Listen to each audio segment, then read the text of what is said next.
Hey there friends, Nibs again. Out in the backyard doing a little bit of plinking this morning. Wanted to get out and do a little bit of goofing around with the guns out in the backyard here before it got too hot. It's supposed to be a really warm day. The last 2 days we've actually broken the record here for upstate New York. And I think today is actually supposed to be as hot, but the record was much warmer for today. The record temperature for in the past was much warmer, so I don't know if we're going to actually break the record today, but they're calling for a possibility of that too. High 80s, mid to high 80s, which you know, for Florida people doesn't sound like much, but for us New Yorkers, that's pretty warm. So, but what we're going to be doing here is another update with the Beeman, Buck Rail Beeman 2027 carbine. That's a mouthful, I know, but I swapped out the red dot. I love the red dot on there, but I wanted to put a scope on here and try to push a little more performance out of it, see if we can tighten those groups up a little bit. For backyard plinking and bird plinking and stuff, the red dot probably be more than enough, but I really like to try to push the most performance I can out of my guns, my air guns. Another thing I did to this, and shame on YouTube, but you can find the video on Utreon or Rumble, but YouTube won't allow it, so shame on them. But I did a really nice video on doing a trigger adjustment on this 2027 as well. It wasn't a terrible trigger before, but it had a good bit of spring take up, and then it was about a 3-pound break, and I thought I could do better. And once I took it apart, I realized that I was in familiar territory. It was a basically a copy of the Crosman, like the Optimus and other brake barrel, and I'm not sure what else they would use it on, but several of my Crosman brake barrels have the same exact trigger mechanism. So I was able to do, if you Google it, I was able to do what they call the Crosman bearing modification. So you take out a little pin and a spring, and that takes a lot of the pressure off the trigger right off the bat, and then you buy a special RC bearing, and I've seen people do it with other like pieces of pens and stuff, so but the RC bearing is much more precise in there and fits perfectly around that pin. So you can look up that. There's other people with videos of it, and if you want to see mine, you can go over to Rumble and check it out. So, but it went from a 3-pound trigger down to an average of 14.1 ounces. So just phenomenal, still very safe. And I also mounted a 2.5 power Bushnell scope up on here. I'm not sure I need much more than that for, I'm not going to push this thing out much more than 20 or 25 yards. Today we're just going to be shooting at 15 yards out here in the backyard, and we'll, I've got some 7-grain Meisterkugans loaded up in the magazine. This gun absolutely loves these Meisterkugans. It's not pellet picky in any way, shape, or form that I've found yet anyway, but the best pellet so far for this is these Meisterkugans, the 7-grain 177 Meisterkugans. So let's go ahead, and I've got 12 rounds in here, but I'll shoot 2 6-shot groups so we can compare. And I'm just off a top. I just topped it off, but I've shot 1 magazine out of it since then, so it's just off the top of the high fill mark. And let's see what we can do. The sun is right. This is just like me at the range in the evening. I'm actually facing east, and the sun's just kind of coming up and getting in my face. So, but this 2.5 power scope is just right for this kind of backyard work.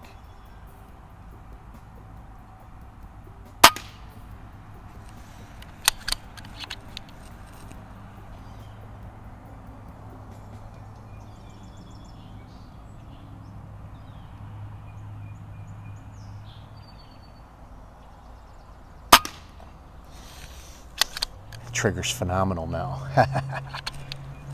2.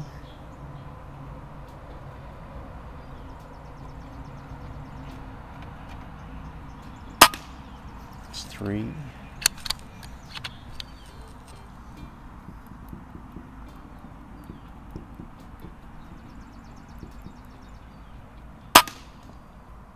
That's 4.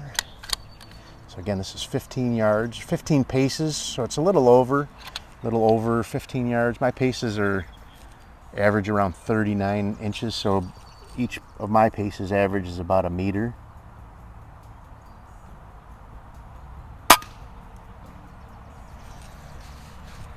That's 5. Let's do one more and then we'll move down to the next bullseye down.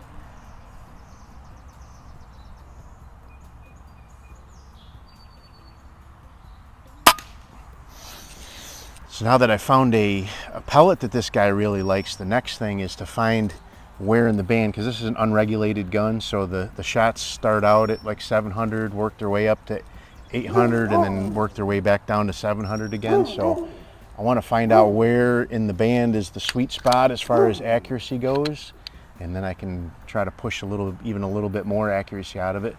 Looks like a good looking group. This 2.5 is, you know, it's not a one ragged hole group, but for a little tiny pistol barrel, I'll take that all day. Got the dogs out here just enjoying the sun. Fred's over here rolling around in the grass.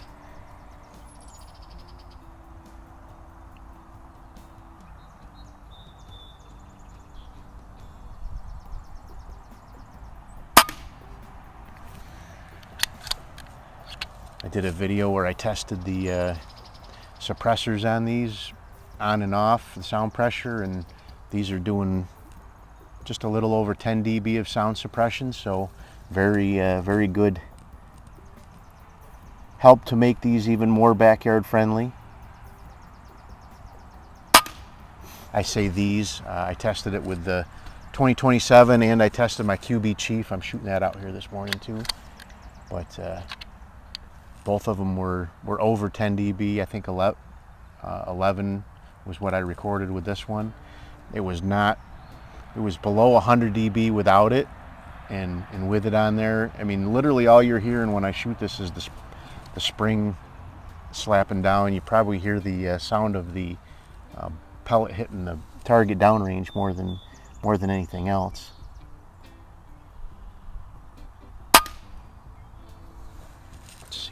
A couple left, 2 left.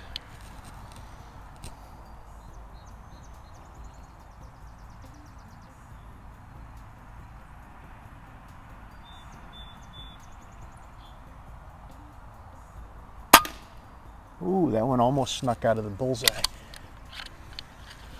Let's see where I'm at. So I'm still at 2400 PSI.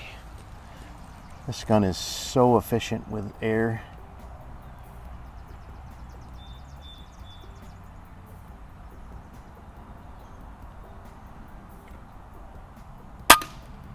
Ooh. Starting to sneak up on me a little bit. So right around 2400 was where I really started to ramp up. So I might be changing my my pellet curve here. I'm gonna do one more group real quick. Let me load this guy back up again real quick with just 5 pellets, and we'll do 5 more at another bullseye. And I want to see if we're starting to shift our point of impact with the velocity increase here. So I really enjoy these, getting out and testing these, experimenting with them, and you know, seeing.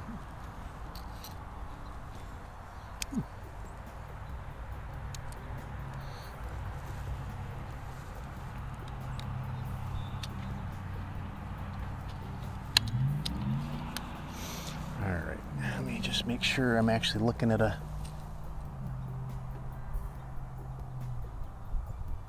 so I think I got a good clean bullseye right there. All right, 5 more shots and then we'll wrap it up. So actually that second group, now that I'm looking at it, doesn't look bad at all. They're all just, one of them is like right in the center, and then the rest of them are all just to the upper edge of the bullseye. So maybe the higher velocity is the more accurate velocity.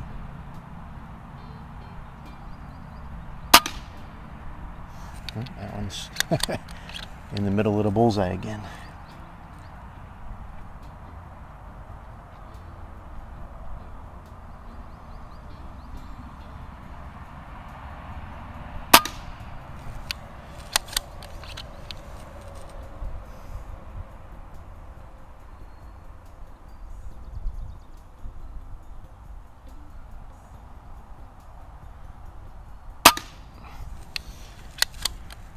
One thing I'm not sure of is, am I having parallax problems? I'm not sure where the parallax is zeroed on this guy. So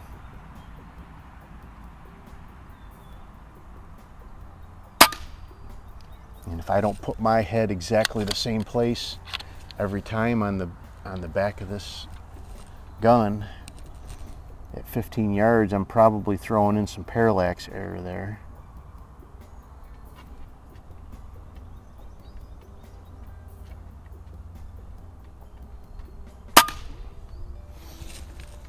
Been shopping around for an LVPO. I think that'll be a lot better for close in distance for this guy. And I've got a couple of them in my Amazon storefront list that I'm considering buying. I haven't decided which one I want to get yet. I think that'll give me a lot better results as far as parallax problems than one of these scopes. I'm guessing this one's probably parallaxed at 50 yards. Some of the other ones I've tried, not on this one, but on other air guns, are parallaxed at 100 yards, and it definitely makes a big difference when you're trying to shoot in a little bit closer like this. So stand by while I go grab that, and we'll take a look at them, and then we'll wrap this up. Alrighty, so I am back, and I am not going to complain about any one of those groups. The first one, I kept them all in the black, kind of in a circular pattern there. The second one, all but that one that's actually right in the center of the bullseye, that was a mistake, or up towards the upper edge of the bullseye, but a really nice group there if I threw out that one flyer. And then the second one, or the third one, 3 of them are touching, and then 2 are towards the center of the bullseye, but I kept them all in the black. I would say this thing's a keeper. 15 yards. I'll continue playing around with it, but I think it's going to be a lot of fun, a lot of enjoyment out here in the backyard. Don't have to have every pellet stacked on top of each other to have fun with an air gun. This is a pistol, and it's an entry-level PCP pistol, but I think it's doing fantastic. Now I got a really nice trigger, I got a decent scope on there, suppressor to make it backyard friendly. At the current setting with the velocities I'm getting, from top of fill to bottom of fill, I'm getting 7 mags out of it, 84 shots. That's pretty impressive. Lots of fun. So anyway, I'm gonna wrap this one up. Probably play around with a couple other guns out here before I get on with my day. It is starting to get warm already, and the sun's gonna start melting me, but hope you guys enjoyed the video. Till next time, have a great day.